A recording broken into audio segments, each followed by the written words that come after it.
नमस्कार, मैं रविश कुमार।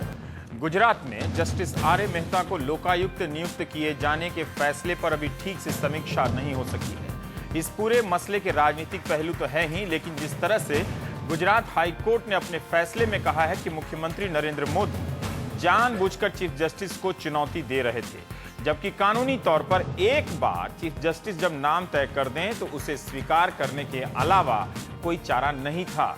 कानून में मुख्यमंत्री, ये फैसले के अंश हैं, कानून में मुख्यमंत्री विपक्ष के नेता को किसी भी प्रकार का वीटो पावर नहीं दिया गया है कि वे चीफ जस्टिस के चुने हुए नाम को खारिज कर दें। राजनीतिक तौर पर इस मसले को भारतीय जनता पार्टी और कांग्रेस के बीच राज्यपाल बनाम मुख्यमंत्री के तौर पर पेश किया गया, मगर फैसले की कॉपी पढ़ें तो साफ हो रहा है कि इस पूरे विवाद में मुख्यमंत्री और राज्यपाल के बीच झगड़ा था ही नहीं, टकराव हो रहा था मुख्यमंत्री और मुख्य न्यायाधीश के बीच। क्या लोकायुक्त विवाद के बहाने मुख्यमंत्री नरेंद्र मोदी हाई कोर्ट के चीफ जस्टिस की प्रधानता को, प्राइमेसी को चुनौती दे रहे थे? यह सवाल है। इसके कानूनी और राजनीतिक पहलू पर चर्चा जरूरी है। पहले एक नजर डालते हैं उन पंक्तियों पर जिससे जाहिर होता है कि इस विवाद के पीछे चल क्या रहा था। जो पढ़ रहा हूं वो फैसले के कुछ हिस्सों का हिंदी में किया गया अनुवाद है, शब्दशः नहीं है। लोकायुक्त की नियुक्ति के मुद्दे पर फैसले में कहा गया है, 18 अगस्त 2011 तक चीफ जस्टिस ने अपना विचार तय कर दिया था। ऐसे में मुख्यमंत्री की अगुवाई में मंत्रिपरिषद की ओर से कार्रवाई इस भुलावे में की गई कि लोकायुक्त की नियुक्ति को रोका जा सकता है। इसका नतीजा यह हुआ कि मुख्यमंत्री ने 18 अगस्त 2011 को चीफ जस्टिस और राज्यपाल को खत लिखकर कहा कि राज्य सरकार ने जस्टिस आर.ए. मेहता का नाम स्वीकार नहीं किया है। राज्य सरकार का यह रवैया लोकतंत्र के लिए सही नहीं है। मुख्यमंत्री ने एक छोटा संवैधानिक संकट खड़ा कर दिया। इसकी वजह से राज्यपाल को आर्टिकल 163 के तहत अपने विशेषाधिकार का इस्तेमाल करने पर मजबूर होना पड़ा ताकि लोकतंत्र और कानून का राज बचाया जा सके। राज्यपाल ने 25 अगस्त 2011 को जस्टिस आर.ए. मेहता को लोकायुक्त नियुक्त कर दिया। लोकायुक्त नियुक्ति के मामले में गुजरात हाईकोर्ट के चीफ जस्टिस की राय का मुख्यमंत्री के नेतृत्व में मंत्रिपरिषद ने खुला विरोध किया, जिससे एक संकट खड़ा हो गया। ध्यान रखिए, ये फैसले के अंश हैं। मुख्यमंत्री ने इस बुलावे में कार्रवाई की कि वो चीफ जस्टिस की राय की अहमियत से इनकार कर सकते हैं, जिसे मानने के लिए वो बाध्य थे। नफरत और चुनौती भरी ये कार्रवाई दिखाती है कि उनमें कभी ना हारने का झूठा दम है। पूरी जांच परख के बाद दी गई चीफ जस्टिस की राय की न्यायिक समीक्षा हो ही नहीं सकती थी।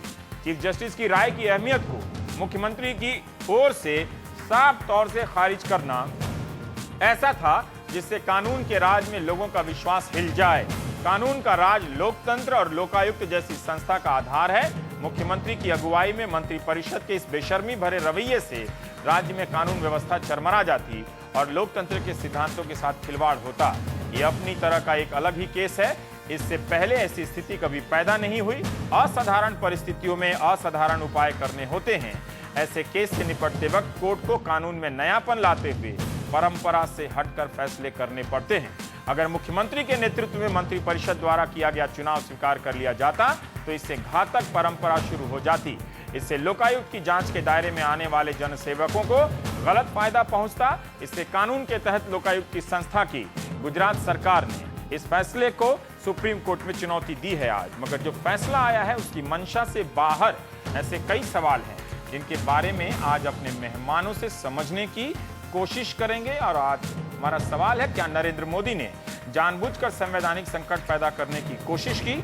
और एक और सवाल है, क्या मोदी मुख्य न्यायाधीश की प्रधानता को चुनौती दे रहे थे? हमारे साथ जुड़ रहे हैं शक्ति सिंह गोहिल हैं, आप विपक्ष के नेता हैं, कांग्रेस पार्टी के हैं गुजरात में। विजय गोयल साहब हैं, आप महासचिव हैं भारतीय जनता पार्टी के। माजिद मेमन साहब वरिष्ठ वकील हैं, हमारे साथ स्टूडियो में हैं।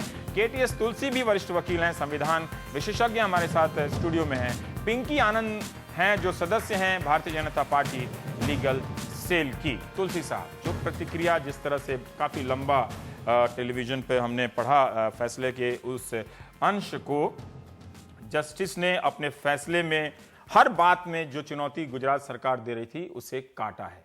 क्या सचमुच इसमें लग रहा है कि नरेंद्र मोदी जानबूझकर इस लड़ाई को चीफ जस्टिस से लड़ रहे थे और राजनीति इस तरह से पेश की जा रही थी कि मुख्यमंत्री और राज्यपाल आपस में टकरा रहे हैं। लगता तो बिल्कुल यही है, क्योंकि कानून में जो लोकायुक्त एक्ट है उसमें ये साफ लिखा है कि राज्यपाल नियुक्ति जो करेंगे लोकायुक्त की, वो चीफ जस्टिस की रिकमेंडेशन पे करेंगे। तो बाय इम्प्लीकेशन भी जो कानून है उसने ये कह दिया कि वो नियुक्ति मुख्यमंत्री की सिफारिश से नहीं होगी, बल्कि जो चीफ जस्टिस की सिफारिश है उससे होगी। उसका पर्पस ये है कि अगर सरकार ने ही, अगर मुख्यमंत्री ने ही अपना लोकायुक्त का चुनाव करना है तो लोगों का उसके ऊपर विश्वास ज्यादा नहीं रहेगा और आप कंफर्ट नहीं होना चाहिए। लोकायुक्त और सरकार के बीच में ज्यादा कंफर्ट लेवल नहीं होना चाहिए कि एक दूसरे के ऊपर बहुत विश्वास है, फिर तो बिल्कुल आई वॉश हो जाता है। अविश्वास होना ही चाहिए, मतलब अविश्वास होना चाहिए और स्वतंत्र होनी चाहिए नियुक्ति। कि ना तो सरकार करे ना लीडर ऑफ ऑपोजिशन करे। तो अगर कानून में ये लिख दिया गया कि चीफ जस्टिस की सिफारिश पे होगा, तो मैं समझता हूं कि बहुत एक महत्वपूर्ण मौका था इनके पास कि इस ट्रेडिशन को कायम रखा जाता, ताकि दूसरे स्टेट्स में भी, प्रदेशों में यही एक रवैया बनता। मगर हर एक सरकार किसी भी पार्टी की हो, सरकार तो ये चाहती है कि अगर लोकायुक्त होना ही है, अगर लोकायुक्त एक नेसेसरी इविल है, तो कम से कम उसकी नियुक्ति हमारे हाथ में रहे, ताकि कम से कम गड़बड़ हो, कम से कम उसमें मुश्किलें सामने आए, कोई स्कैंडल ना बने। तो सरकार की, सभी सरकारों की, किसी पार्टी की भी सरकार हो, लगता है कि वो नियुक्ति की कार्रवाई पूरी अपने हाथ में रखना चाहती है, ताकि वहां से लगाम जो है वो रहे।